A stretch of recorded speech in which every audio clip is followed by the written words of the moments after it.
Hi, it's me again with Corel Draw Tips and Tricks, and today's video is going to show you the difference between the Control key and the Shift key. If we click on one of these circles, it's of a group of 100. But if you wanted to select that one red one and move it, you hold down the Control button and click on that circle, and then you can move that one, and if you hold down the Control button, it'll make it move in a parallel dimension. Let go and you can put it anywhere you want.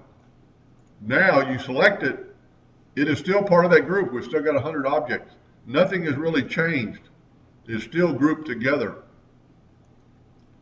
That's very useful if you're working on a really detailed map and you want to, we've got a group of 100. We want to move that red one just over just a little bit.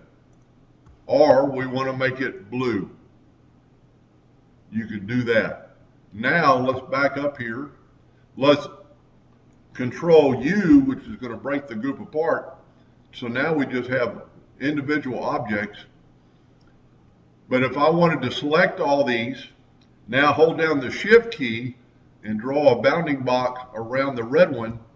Now everything else is selected except for that one you deselected. The Shift key is very useful when you're selecting and deselecting.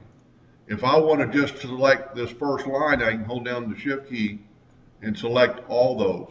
Well, you can actually do that without holding down the Shift key. The reason you'd want to use the Shift key is you could shift and select these four corners and then move that out of the way, and that's holding down and selecting with the Shift key.